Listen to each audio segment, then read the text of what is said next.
Fala galera do ProEnem, estamos mais uma vez reunidos aqui nessa segunda-feira e essa semana o ProEnem ele vem com uma novidade para vocês, né? Semana inteiramente grátis. Então para você que é assinante do ProEnem, você vai continuar tendo aulas aí de excelente qualidade, né? Focando na sua preparação para o Exame Nacional do Ensino Médio. E você que não é assinante do ProEnem, está tendo a oportunidade de conhecer o nosso trabalho aí, porque nessa semana nós teremos as aulas ao vivo totalmente grátis, né? Então hoje vocês terão aula comigo, com o professor Leandro e mais tarde, também professor Arthur de Física aí, fechando essa noite de segunda-feira. Bom, galera, separei para a aula de hoje um tema muito importante e decisivo da história do Brasil para a gente estar conversando, que é justamente o tema relacionado à Primeira República. Qual é o cenário, Paulo? Bom, estamos a partir de 1889 falando de uma transição de um regime político que era marcado por uma história muito ligada à ideia das tradições portuguesas, ou seja, a monarquia brasileira ela é muito ligada às tradições políticas portuguesas. Foi uma monarquia que teve dois reinados bastante diferentes entre si. Nós temos um primeiro reinado muito breve e conturbado e um segundo reinado longo e que marca a consolidação do Estado brasileiro. E a partir de 1889, uma mudança no nosso cenário político, provocado pelo golpe assim chamado de proclamação, que afasta o velho monarca do poder, Dom Pedro II, né, que já estava há 49 anos sobre o exercício do governo, o exercício do comando político brasileiro, e institui um modelo republicano a partir do 15 de novembro do ano de 1889. É interessante que, quando a gente fala da nossa primeira república ou a primeira experiência republicana no Brasil, comumente o termo que é utilizado é o termo República Velha. Galera, o que eu chamo a atenção de vocês? Quando a gente trata com nomeações na nossa disciplina, em História, nas ciências sociais e nas ciências humanas como um todo, toda nomeação ela parte por uma escolha que por muitas vezes é pensada e que tem uma vocação, que tem uma direção ao ser feita essa escolha. Quando chama-se o primeiro momento da história republicana brasileira de República Velha, tem-se o sentido de tratar esse período de forma pejorativa. Eu só posso falar de uma República Velha se existe uma contraposição, se existe uma anteposição a ela. E o que se anteporia a uma República considerada velha? Pelo menos uma República nova ou um Estado que se pretende novo. Historicamente falando, nós podemos considerar que os anos 30 e 40 são fundamentais para chamar o período que vai de 1889 até 1930 de República Velha. Ou seja, o termo República Velha é construído para descaracterizar esse período, para pejorativar esse período, e é um termo que, quando utilizado, carrega uma carga, um peso muito forte consigo. Aqui nas nossas aulas, nós vamos estar tentando dividir essa primeira república ou essa república velha em dois momentos. Um primeiro momento mais breve e um segundo momento muito mais marcante para a gente pensar a nossa estrutura de Estado. Acompanha comigo. O período que vai de 1889 até 1894, dentro da nossa primeira república ou república velha, nós vamos chamar de República das Espadas. Paulo, a que isso se deve? Devemos chamá-lo de República das Espadas porque os dois primeiros presidentes do Brasil, os dois primeiros presidentes da República Brasileira eram militares e não pertenciam necessariamente a nenhum conjunto político organizado de maneira partidária. Olha que interessante. Nós temos aí o governo provisório, cujo chefe foi o Marechal Deodoro da Fonseca, entre os anos de 1889 e 1891. Ele é responsável por organizar o Estado brasileiro e escrever a primeira Constituição republicana, a Constituição de 1891.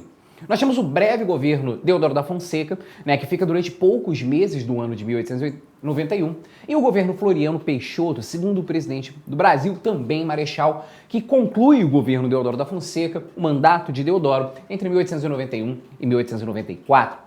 O nosso segundo momento da Primeira República é o que nós chamamos de República Oligárquica.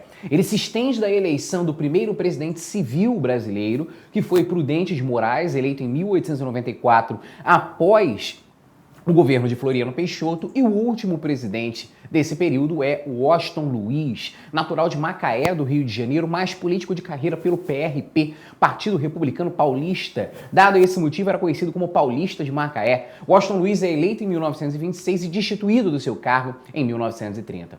Paulo, o que eu tenho de importante nesses episódios, o que eu tenho de importante nesses governos que caracterizem essa Primeira República? Bom, Antes de mais nada, é importante falar sobre a Constituição de 1891.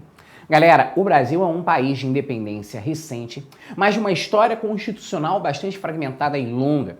O Brasil já teve um total de 7 constituições. A primeira Constituição é a monárquica de 1824, chamada de Constituição outorgada. Quais são as suas principais características? Nós estamos tratando de uma Constituição que é inspirada no modelo da monarquia constitucional francesa, mas que vai trazer a existência de um poder que conferia ao Executivo amplo campo de ação, que é o poder moderador. O poder moderador, ou o quarto poder, ele era uma atribuição única e exclusiva do executivo, do próprio imperador, e deveria ser utilizado em momentos de crise ou quando fosse necessário. Essa Constituição de 1824 ela é interessante por quê? Porque ela tinha uma eleição bastante diferente das eleições de hoje. O processo eleitoral da nossa primeira fase da história independente do Brasil, durante a fase monárquica, é um processo eleitoral dividido em 2 fases, no qual o voto era censitário.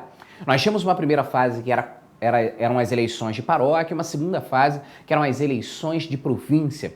O critério de censitarismo era a capacidade de produção de mandioca. Num primeiro momento, na primeira proposta, que acabou se tornando uma capacidade capital, uma capacidade monetária. O sujeito, para participar da primeira fase das eleições, ele deveria ter no mínimo 100 mil réis de renda por ano, variando aí de 200 a 400 mil réis para participar do segundo momento ou mesmo para ser um candidato. Então é interessante que a gente perceba que nessa primeira Constituição, a monárquica, a outorgada, imposta no ano de 1824 pelo imperador Dom Pedro I, ela trazia características bastante marcantes. Características que vão ser transformadas na nossa segunda Constituição do Brasil independente, a primeira republicana de 1891. Paulo, quais são as transformações mais profundas? Primeiro, o voto ele vai se apresentar de uma maneira um tanto quanto diferenciada. Nós não vamos mais trabalhar com eleições acontecendo em 2 fases. O voto, ele vai perder o seu caráter censitário. Mas nós percebemos que nesse primeiro momento, nós temos uma determinada exclusão de participação eleitoral muito intensa. Paulo, o que gera isso? Vamos acompanhar. Primeiro, essa Constituição de 1891 é uma Constituição que segue o modelo liberal. Paulo, o que você quer dizer com isso? O modelo liberal, ele é uma referência dentro do modo de estruturação política e econômica do capitalismo. Ele prevê a existência de um Estado mínimo e que seja garantidor dos direitos individuais. O direito à liberdade, o direito à propriedade privada, o direito a tratamento de forma igualitária pela lei. Ou seja, esses elementos fazem parte de um conjunto de fatores que constituem o Estado liberal, um Estado mínimo. A República Brasileira, ela segue esse modelo liberal e esse é um modelo vitorioso das disputas que haviam nesse primeiro momento republicano. É interessante que, além da proposta liberal, outras 2 propostas eram muito debatidas.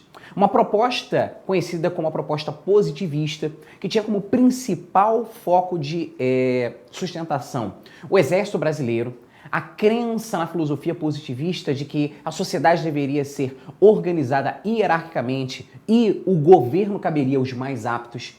Existia uma outra proposta, um pouco mais popular e radical, que era a proposta jacobina de uma república popular com ampla participação das massas, porém a vitoriosa acaba sendo aquela liberal de inspiração, inclusive, no modelo republicano norte-americano. Daí o fato da nossa república ser presidencialista e também federalista. Olha que interessante. Quando tratamos do regime federalista, tratamos de estados, de unidades da federação que gozam de grande autonomia. Simbolicamente, o chefe político de cada estado também receberia o nome de presidente, assim como o chefe da federação. Então a gente está trabalhando aqui com grupos locais que disputam e ganham grande autonomia política, vencendo aí as tradições advindas do período monárquico. Além disso, essa Constituição de 1891, ela promove a laicização do Estado brasileiro, ou seja, o Estado e a Igreja se separam. Você não tem mais uma religião oficial, não se trata mais de um Estado confessional, porém a religião católica permanecia sendo uma das principais expressões religiosas nacionais. É interessante que a gente perceba que nesse momento há a criação do casamento civil, sendo aí um importante avanço, um importante progresso na transformação das relações sociais dentro da sociedade brasileira.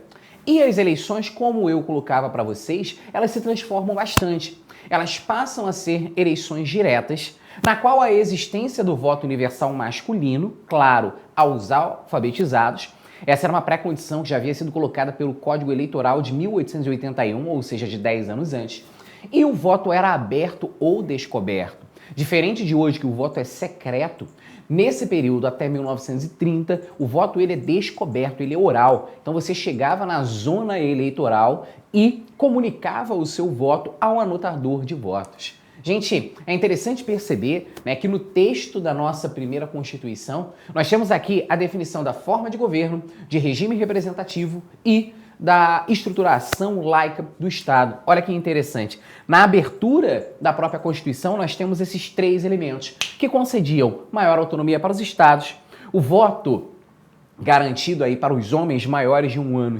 alfabetizados, a instituição do casamento civil e a administração também pública de cemitérios. Isso é interessante, né? A administração dos cemitérios, né, do espaço de sepultamento, ele cabia quase que exclusivamente à Igreja Católica, e a partir de agora você passa a ter uma nova gestão desses espaços feito por instituições civis, por instituições não religiosas laicas.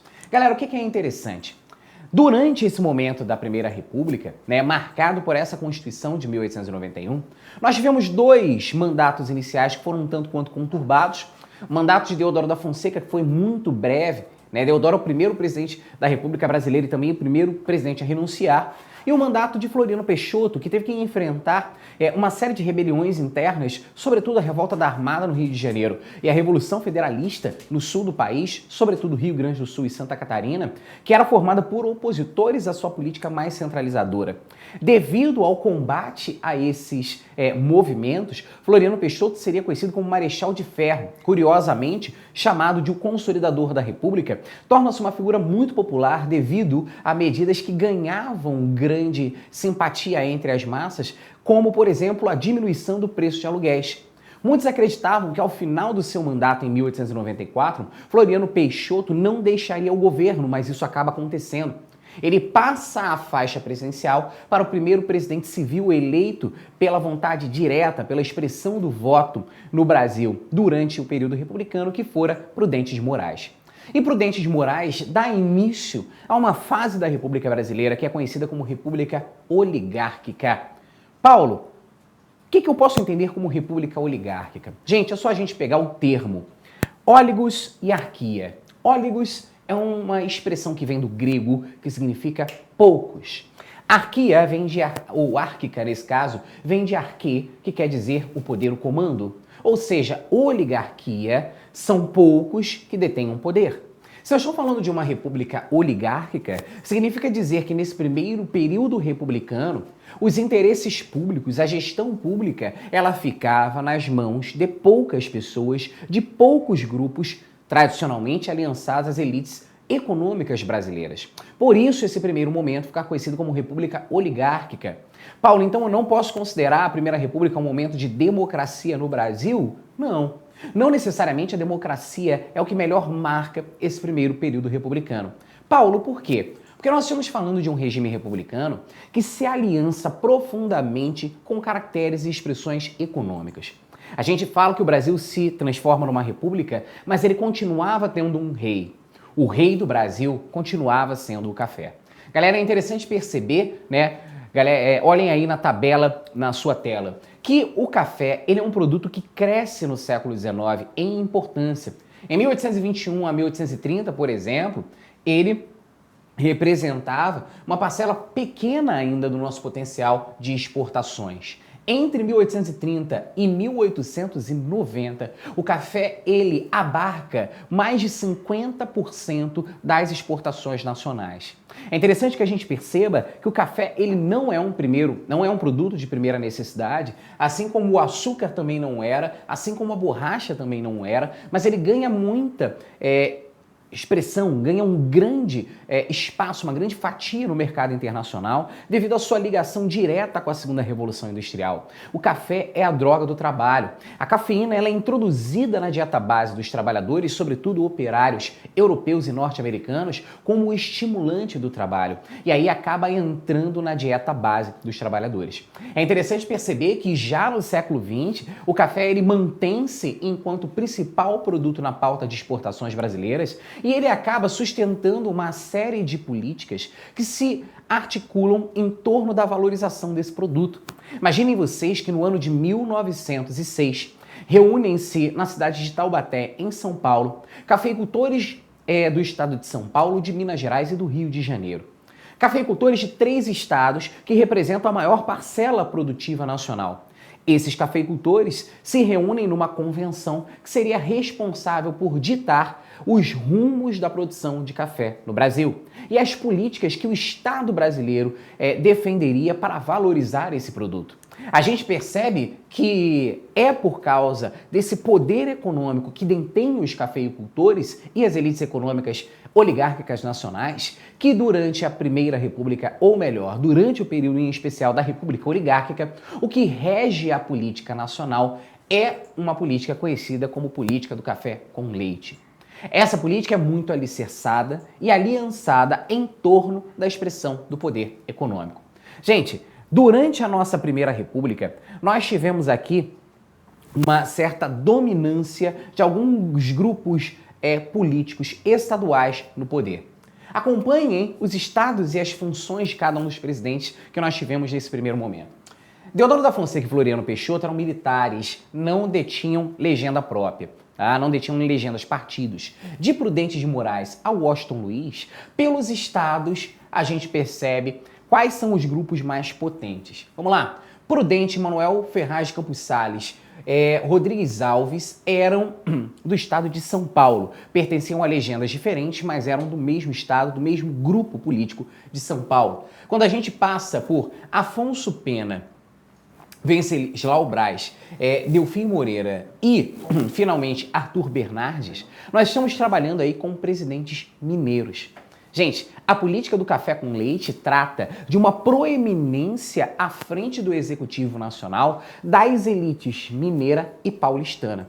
Nós podemos dizer mesmo que o café com leite, em resumo, seria quase um café com café, dada a expressão política das oligarquias cafeeiras na política nacional. Você pode estar olhando para o meio dessa tabela e vendo políticos que vinham como, por exemplo, dos estados do Rio Grande do Sul, da Paraíba e do Rio de Janeiro, né, que foram candidatos anômalos nesse cenário político, como é o caso, por exemplo, de Hermes da Fonseca, que é eleita em 1910. Tranquilo? Galera, o que acontece? Esse primeiro momento da República Oligárquica, em que impera o café com leite, ele é um período em que eu tenho um grande esvaziamento eleitoral. Não confunda o esvaziamento eleitoral com o esvaziamento político. Nós temos durante a Primeira República, sobretudo durante a República Oligárquica, uma participação política, sobretudo popular, muito intensa. Nós vamos falar daqui a pouco de movimentos sociais que questionavam as estruturas políticas vigentes. Isso é participação política. Agora, a participação eleitoral ela é esvaziada. Quando a gente olha para a média de porcentagem de votantes sobre a população, essa média ela é pouco expressiva, é baixíssima.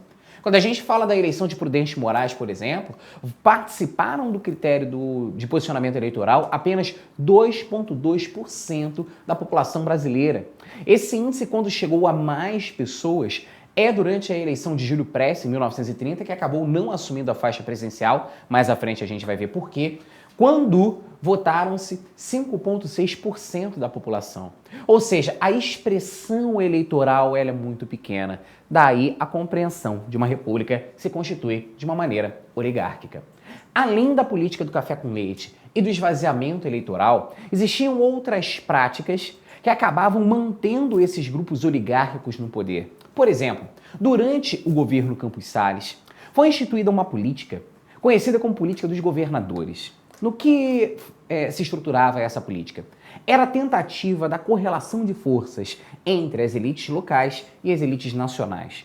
A ideia é que o grupo que conseguisse ter a presidência do país também tivesse maioria entre os estados e na bancada do parlamento, das assembleias legislativas e mesmo da Assembleia Legislativa Nacional, ou seja, da Câmara dos Deputados e do Senado.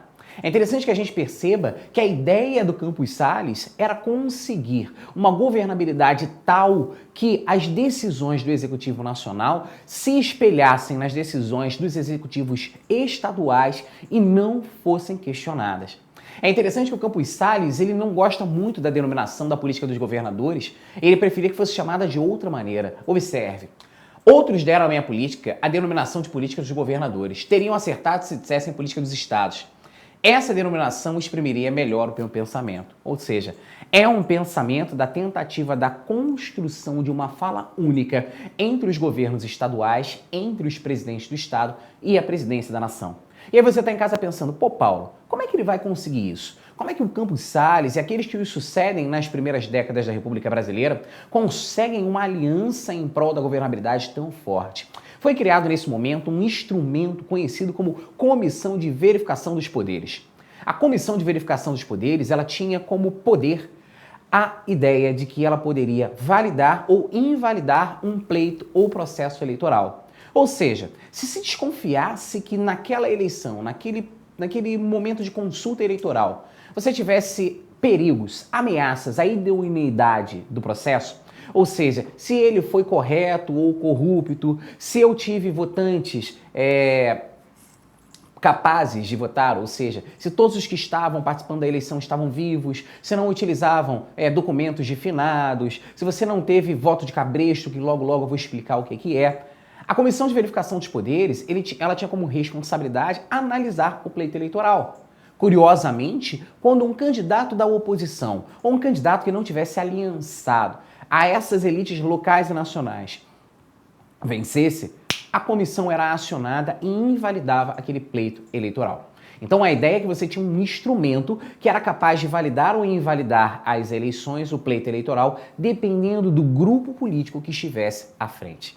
Galera, foi durante o governo do Campos Salles que nós tivemos uma das ações econômicas mais ousadas da República Brasileira.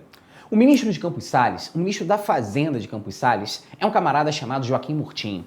Joaquim Murtinho era uma das mentes mais brilhantes no que diz respeito ao pensamento econômico brasileiro no final do século XIX. As contas brasileiras, elas vinham se arrastando com dificuldade desde a década de 70, quando nós temos o primeiro momento de fragilidade do café, depois de ter atingido seu apogeu no mercado internacional, e nós temos os ecos da Guerra do Paraguai ou Guerra da Tríplice Aliança no nosso cenário político-econômico. A ideia de Joaquim Murtinho, do ministro da Fazenda de Campos Salles, era renegociar a dívida externa brasileira. E essa renegociação, ela foi bem sucedida junto a agentes econômicos internacionais, no caso, bancos ingleses. E a política de Campos Salles, ou melhor, do seu ministro da Fazenda, Joaquim Murtinho, ficaria conhecida como Funding Loan.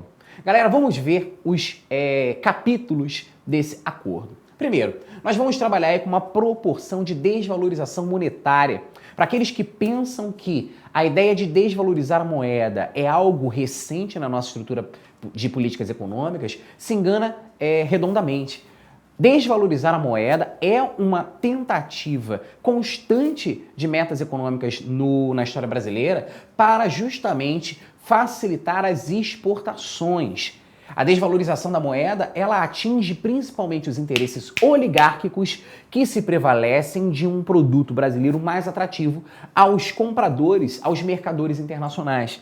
Além disso, reduzia o papel moeda em circulação, reduzindo as taxas inflacionárias. Restringe o crédito, evitando aí dívidas, sobretudo com bancos. Aqui a gente está pensando a atuação do Estado, sobretudo. Há cortes nas despesas públicas, poupando dinheiro da Caixa Nacional, do Tesouro Nacional, elevam-se os impostos, que é um meio de arrecadar mais dinheiro, e oferece-se como garantia aos credores, aos bancos aos quais o Brasil deve, a hipoteca das receitas alfandegárias, ou seja, os impostos captados com importação e exportação, os cálculos obtidos, os resultados obtidos com os lucros da Estrada de Ferro Central do Brasil e do Serviço de Águas da capital federal do Rio de Janeiro.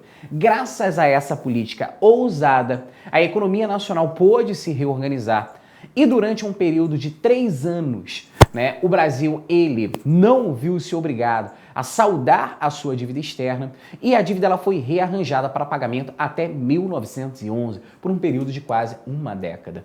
Galera, vamos parar por aqui, a gente vai fazer aquele breve intervalo. Produção, temos perguntas? Tem pergunta. Galera, então a gente volta daqui a pouco, não se esqueça, não vá se perder por aí. Um beijo.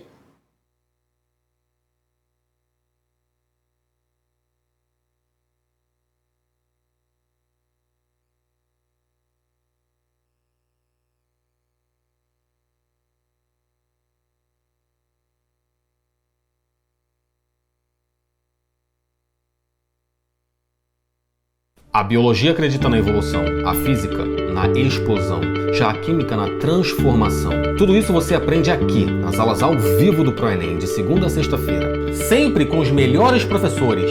Adilson Teixeira leva você à evolução do pensamento. Arthur Neto ilumina suas questões. E Edson Cruz faz suas dúvidas evaporarem. Esse é o ProEnem, fazendo sempre você e além. Venha participar!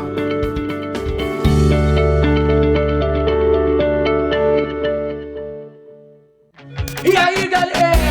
Precisando de um empurrãozinho nos estudos? Cansado de tentar e não entender aquele exercício?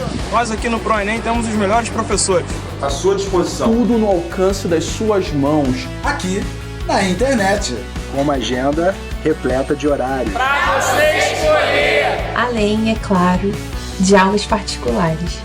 Não deixe de dar aquele up nos seus estudos. Venha para a monitoria ProEnem, a sua chance de se dar bem.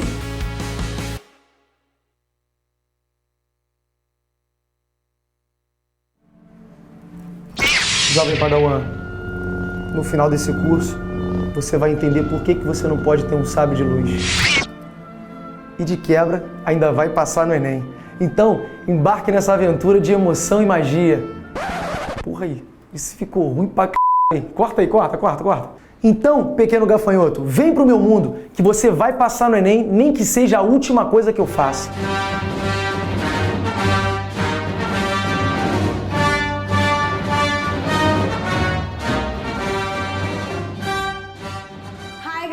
Well, how are you doing? Now I'm your English teacher. My name is Marceli, and choosing English, you won't... Yo soy Carlón de Español, estoy acá para enseñarles el español. What are you doing here? ¿Qué cosa es esa de las personas hablar en que el español es más importante? my No class. es más Get out of my importante, classroom. el español es más importante. English is important, Voy a guys. enseñarles los artículos determinantes, los artículos I'm going to indeterminantes, teach you verb tratamiento formal, false tratamiento informal. Chega, Carlão! Chega! Por supuesto, sim. O que importa, meus queridos alunos, é que com o ProEnem a gente vai ajudar você a passar no vestibular. Com certeza a gente vai ensinar vocês a passarem no vestibular. Mas escolhe inglês, tá bom? Não, escolhe espanhol. Não, inglês, Carlão. Gente, vai por mim. Não, Não, sabe o que inglês tá é muito dizendo. mais fácil. Colega, nem eu. Qual é o ônibus que eu pego aqui pra poder ir lá pro Flamengo? Por causa que tem uns amigos meus que vai andar de bicicleta lá no aterro. Parou! Some daqui! Galera, não dá pra escrever na redação Flamengo por causa que, né? Você até precisa conhecer a variante coloquial, mas você precisa dominar a norma padrão. E isso você só vai conseguir aqui comigo nas aulas de língua portuguesa do ProEnem. Conto com você!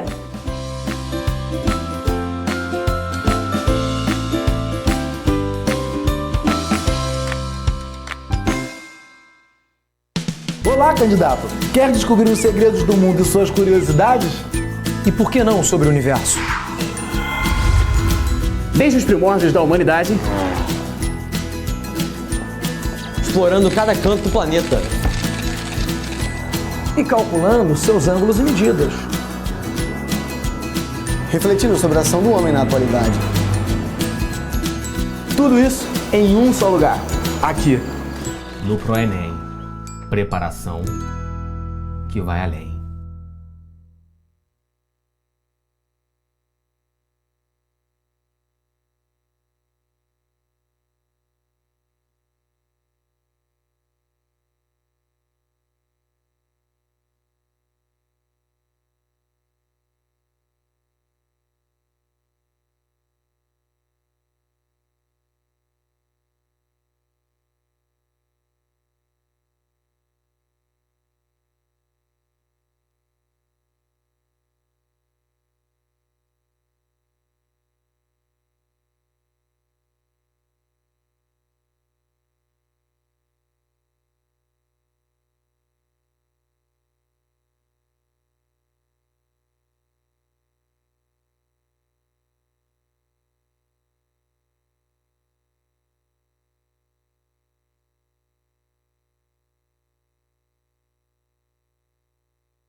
Estamos no quadro. Galera, continuando.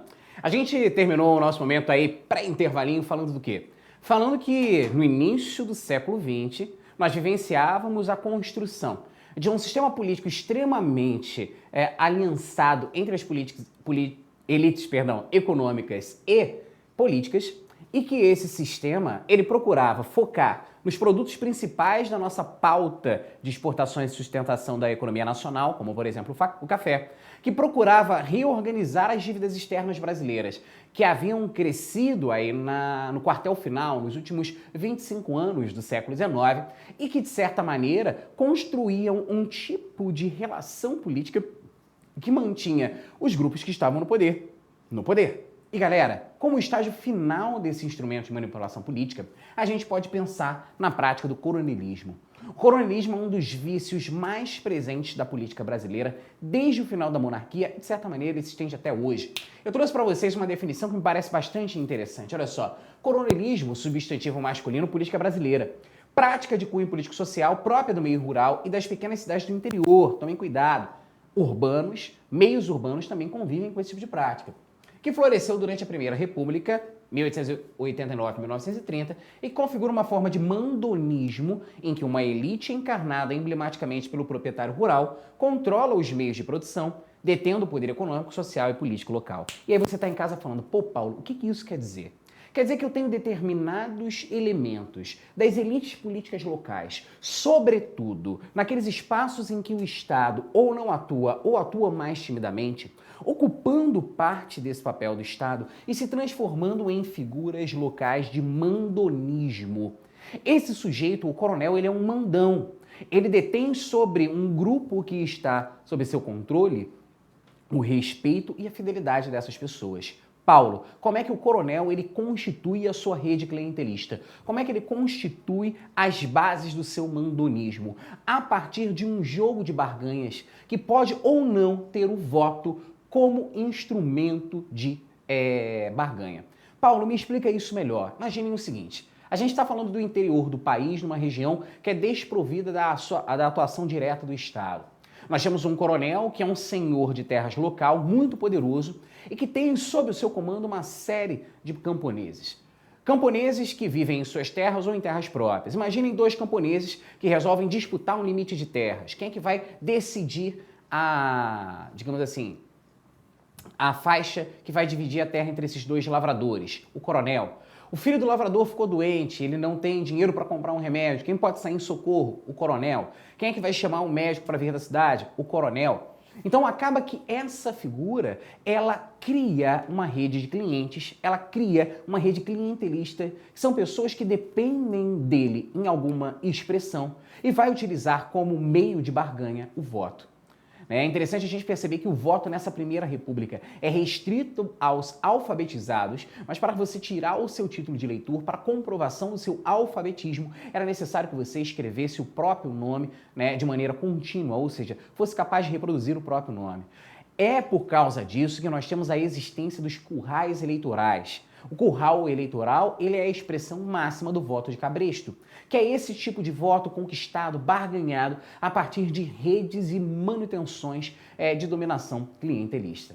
Galera, quando a gente olha então para essa Primeira República, para essa república oligárquica, nós temos uma política geral, que é a política do café com leite, que mantém as elites de Minas Gerais e São Paulo no poder, articulados com outros grupos que se estruturam, digamos assim, em cada estado. A rede de dominação política, ela se estende até os aspectos mais locais, quando a gente vê a emergência e constituição de práticas como, por exemplo, o coronelismo.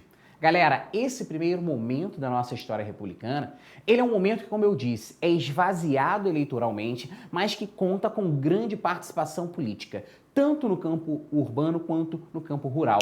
Quando a gente olha para o mundo rural, por exemplo, nós vamos ter movimentos rebeldes, como movimentos messiânicos e milenaristas, que é o caso da Guerra de Canudos na Bahia e Juazeiro do Norte, no Ceará, seguido aí da Guerra do Contestado no sul do país. Nós podemos lidar também com o banditismo social, que é uma das conceituações do cangaço que vai ser referência sobretudo no Nordeste. E quando a gente vai para o meio urbano, nós podemos citar aí rebeliões como a Revolta da Vacina, no Rio de Janeiro, em oposição à Reforma Pereira Passos, a Revolta da Chibata, a atuação anarcossindicalista ou mesmo a formação do Partido Comunista do Brasil, que veremos em aulas futuras. Galera, o que acontece? Quando a gente olha para o interior do país, nós temos uma grande região que é assolada por problemas de ordem política, econômica e social. Quando a gente olha para o interior do Nordeste, sobretudo o sertão, soma-se a isso os problemas climato-botânicos próprios daquela região, como a seca e até mesmo a estrutura fundiária em termos de latifúndio, que acaba sendo um problema para o pequeno camponês. Imaginem vocês que nos anos 90 do século XIX, um sujeito começa a peregrinar pelo interior do sertão da Bahia com uma fala messiânica, ou seja, com uma fala que prometia a salvação. Esse sujeito era Antônio Conselheiro, um homem que pregava oferecendo a esses sertanejos uma palavra de alento e também uma palavra de promessa de salvação. E essa promessa de salvação era acompanhada da promessa de uma terra própria, onde eles viveriam livremente, fora do controle das elites locais, fora do controle republicano e seguindo uma vida baseada pelo trabalho e pela fé religiosa. Essa região recebeu o nome de Vila ou Arraial de Canudos, uma comunidade que vai ser fundada nas margens aí, nas proximidades de um rio chamado Vaza Barris, no interior da Bahia. Gente, contra Canudos, nós tínhamos aí uma série de antagonismos. Nós temos um antagonismo da Igreja Católica que vê um sujeito falar de fé religiosa sem estar dentro da sua hierarquia. Nós temos o antagonismo dos senhores locais que veem a população camponesa deixar os seus afazeres tradicionais e o seu elo de domínio, de comando, para migrarem para uma vida mais autônoma em Canudos. E vemos mesmo as autoridades políticas locais que se veem questionadas e ameaçadas por esse tipo de movimento. 4 expedições foram construídas, organizadas para tentar destruir Canudos. As 2 primeiras couberam aí, sobretudo, entre os senhores locais e o governo da Bahia, e as 2 últimas já contaram com a participação das Forças Armadas Nacionais do Exército Brasileiro. As 2 últimas, inclusive, são as mais importantes. A penúltima era comandada por um coronel chamado Moreira César, que tinha o título curioso de corta-cabeças, que inclusive vai ser capturado pelos sertanejos e vai ter a sua cabeça cortada e enviada para o presidente do estado da Bahia ou o governador do estado da Bahia. E a última expedição que foi extremamente violenta e que acabou arrasando com o povoado de Canudos. É interessante que Canudos vai ficar vivo na memória nacional graças à percepção desse jovem jornalista que vai a Canudos com a percepção do litoral, de que aqueles grupos eles eram fanáticos religiosos tresloucados, e que volta de Canudos com a percepção de que o que ocorreu ali foi uma gigantesca carnificina. É por causa dessa impressão que Euclides da Cunha escreveria Os Sertões, uma das primeiras obras literárias brasileiras dedicada ao sertão.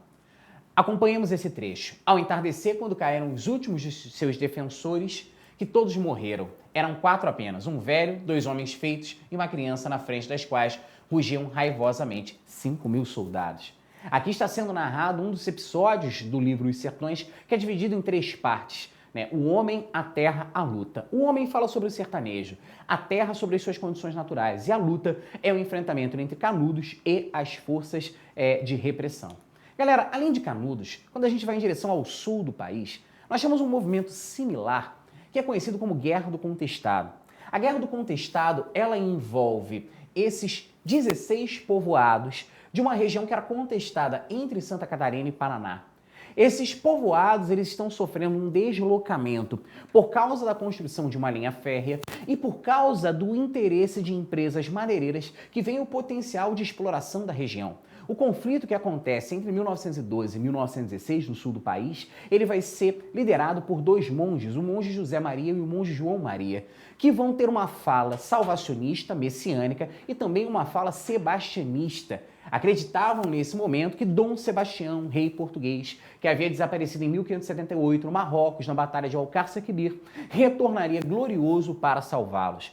A Guerra do Contestado é mais um conflito em que populações sertanejas, nesse caso, populações rurais do interior do sul do país, são tratadas com violência graças a interesses políticos e econômicos bastante específicos. O tratamento que era oferecido, que era ofertado à população que estava presente no conflito contestado é um comportamento pejorativo. Eles eram vistos como lunáticos que seguiam três loucados. Galera, além de Canudos e Contestado, nós temos um outro conflito, esse acontecendo em 1910 no Ceará, que é um conflito muito interessante devido à personagem central desse evento, que é a figura de Padre Cícero.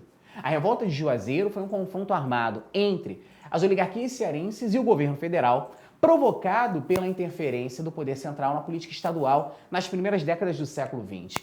Ocorre no sertão do Cariri, no interior do Ceará, e centraliza-se na liderança de Padre Cícero. A revolta é um exemplo da ligação entre o clero católico e os grandes proprietários rurais nos sertões brasileiros. Gente, o Padre Cícero, ele se torna uma figura mítica da história brasileira, né? Aqui nós vemos um cordel, né, uma expressão literária muito comum no Nordeste brasileiro, em que há o duelo do Papa contra o padim Cício e, claro, o vencedor é o próprio Padre Cícero. A revolta de Juazeiro só demonstra que a força de Padre Cícero, ela extrapolava as marcas da religiosidade e se direcionava para a política. Tá? E aí a gente tem uma relação interessante acontecendo em Juazeiro do Norte, no Ceará, que trata aí da interferência do poder federal nos governos estaduais, o que leva à própria revolta, que alcança sucesso. Nós temos aí uma reversão das políticas federais que tinham sido adotadas. E galera, além disso, quando a gente fala de Nordeste, uma das expressões mais marcantes foi também o cangaço. O cangaço ele foi chamado pelo historiador Eric Hobsbawm de banditismo social, um conceito no qual o sujeito que é ator de uma participação ou de uma atuação criminosa, ele é fruto de uma marginalização constante de uma sociedade que vive colocando aí grupos à sua margem, à sua periferia, sob a tutela da violência. Né? Contra os movimentos dos cangaceiros, contra os grupos dos cangaceiros, foi organizada uma polícia supraestadual, a Polícia Volante, que atuou com muita força entre os anos 30 e 40 do século XX, acabando com essa manifestação característica do interior do Nordeste brasileiro. Galera, se no interior, se dos campos, se do aspecto, digamos assim, rural, os movimentos eles pululam, no ambiente urbano também. Sobretudo quando a gente trata do Rio de Janeiro, sobretudo quando a gente trata da capital federal. O Rio de Janeiro é uma cidade que em 1904, né, ou melhor, entre 1902 e 1904, vai passar por um conjunto de reformas lideradas pelo seu prefeito, que são conhecidas como Reforma Pereira Passos. A ideia era transformar a capital federal, que era uma cidade doente, mal organizada, na Paris dos trópicos, ou seja, numa cidade luz, civilizada, organizada, segundo os preceitos da expressão francesa de organização urbana. A luta principal de Pereira Passos e de seus agentes políticos, médicos e sanitaristas era contra espaços como esse que se apresenta aqui atrás de mim. Contra esse tipo de ocupação que era muito marcante na história do Rio de Janeiro, que eram os cortiços. O Rio de Janeiro é uma cidade doente que tem vários problemas da sua estrutura urbana. Aqui nós vemos um alagamento na cidade do Rio de Janeiro do início dos 1900, deixando claro que era necessário modificar a estrutura daquela cidade. O que vai ser feito? Um grande projeto de modernização que incluía a abertura de grandes e largas vias, como a Avenida Central, atualmente chamada de Avenida Rio Branco, e também do combate às epidemias que assolavam a cidade. A Avenida Rio Branco, que vocês veem aqui atrás de mim, ou Avenida Central, ela vai ser o palco da modernização da cidade e para sua abertura foi necessário colocar abaixo inúmeros imóveis, o que acaba dando o apelido à Reforma Pereira Passos das reformas do Bota Abaixo. A ideia, então, era transformar o Rio de Janeiro numa cidade civilizada que fosse, digamos assim, potente o suficiente para representar o papel de capital federal. Aqui nós temos uma fotografia que é tirada da Avenida Central, da Avenida Rio Branco, já aí no início da década de 10, quando já havia a inauguração do Teatro Municipal do Rio de Janeiro, que foi feita em 1909, que é uma pequena cópia da Ópera de Paris. Galera, é interessante que no ano de 1904, o médico higienista Oswaldo Cruz, que era o chefe do Serviço de Saúde Pública da capital federal, ele vai acabar, digamos aí, sendo o personagem principal de um evento que ficaria conhecido como Revolta da Vacina. Oswaldo Cruz ele estava combatendo as 4 epidemias que assolavam o Rio de Janeiro. Peste bubônica, né, a peste negra, febre amarela, a temível tuberculose e a varíola. Gente, essas 4 epidemias, elas estavam sendo limpas das cidades do Rio de Janeiro com uma política que é chamada de higienista. Para combater, por exemplo, a peste bubônica, o governo ele focava contra os agentes de reprodução da doença, que eram, sobretudo, ratos que infestavam a cidade. O vetor da doença são pulgas que habitam, sobretudo, em ratos. E aí o que acaba acontecendo? Incapaz de combater todos os ratos da cidade, o governo começa a estimular que a população caça e apreenda ratos e paga por isso. Muitas pessoas se aproveitam dessa política e começam a criar e vender ratos para o governo para se valer aí dessa possibilidade econômica. Produção, temos perguntas aí? Temos perguntas aqui. Paulo, Julieta, pelo Twitter, ela manda o seguinte: professor, essa reforma foi a principal percussora para os grandes problemas que ainda enfrentamos no Rio de Janeiro? Na verdade, Júlia, essa reforma é o contrário. Era uma tentativa de solução dos problemas. O Rio de Janeiro é uma cidade de difícil ocupação urbana. Por quê? É uma cidade marcada por muitos acidentes geográficos. Nós temos lagoas, sacos, mangues, areais, morros, vales. Esse tipo de estrutura geomorfológica, ela acaba oferecendo dificuldades na sua ocupação e isso acaba gerando problemas para a cidade do Rio de Janeiro. Por exemplo, uma das principais vias da cidade corta um grande largo que é conhecido como Praça da Bandeira. A Praça da Bandeira, ela tem alguns problemas. Quem mora no Rio de Janeiro conhece as históricas inundações daquela região. Por que a Praça da Bandeira inunda? Primeiro, a Praça da Bandeira era até o século XIX um saco, um alagadiço, uma invaginação da Baía de Guanabara que ocupava toda a região, o saco de São Diogo. Então imagina, ali eu já tinha uma grande quantidade de água represada. Além disso, a Praça da Bandeira é uma depressão relativa ao resto do espaço que a cerca. Ou seja, apesar das políticas atuais de tentativa de construção de grandes piscinões e de diques para escoamento de água, é normal, é natural que aquela região alague. Então, qual era o objetivo do Pereira Passos? Era, para o centro da cidade do Rio de Janeiro, promover uma modernização que fosse capaz de vencer esses pequenos problemas.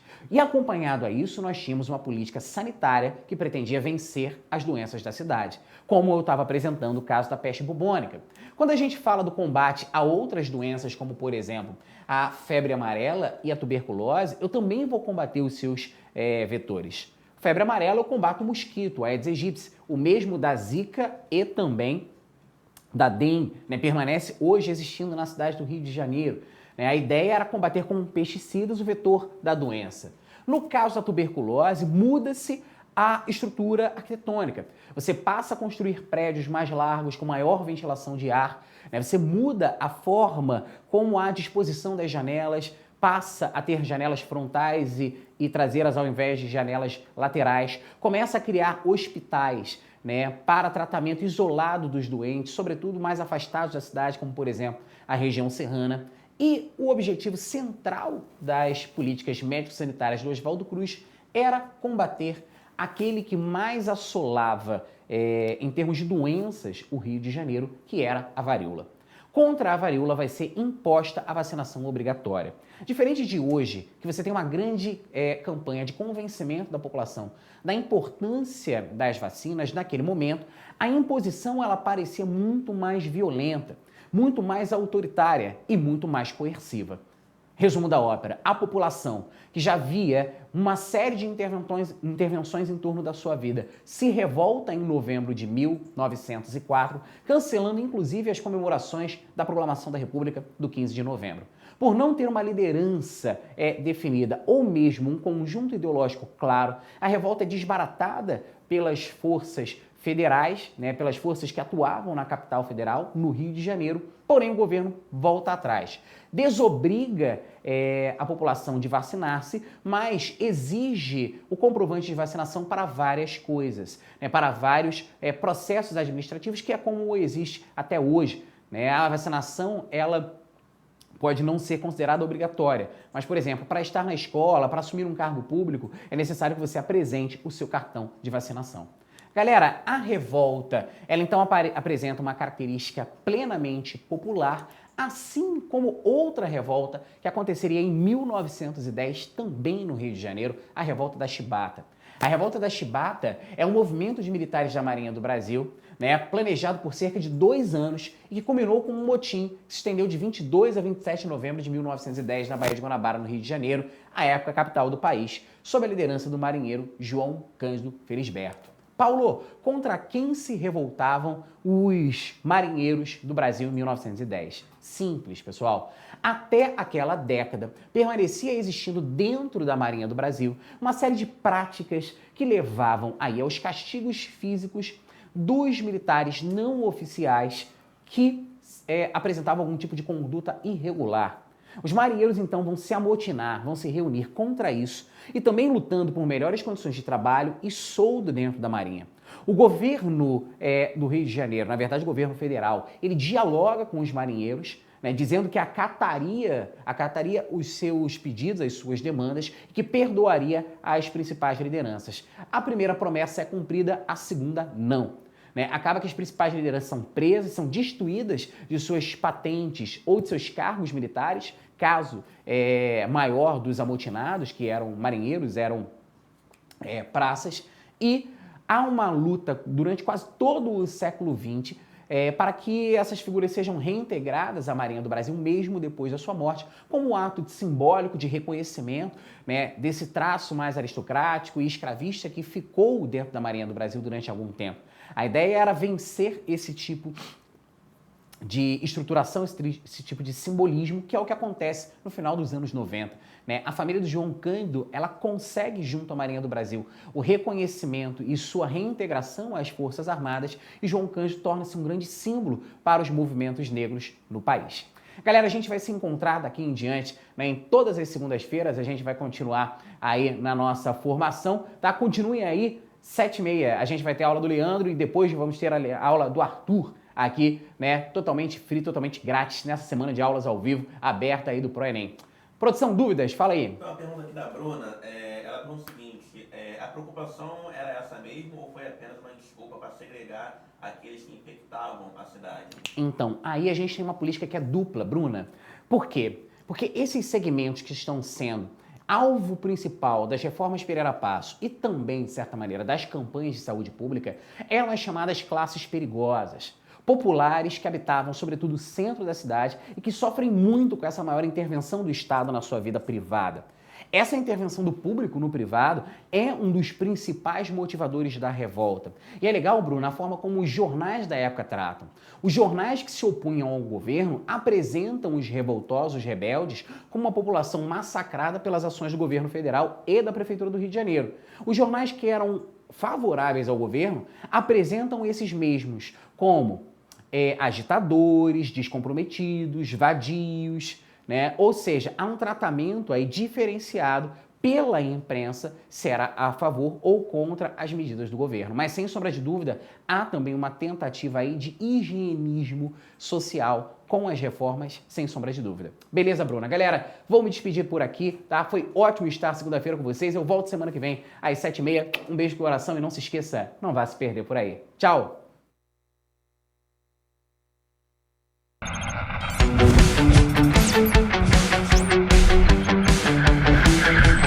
ProEnem, a preparação que vai além.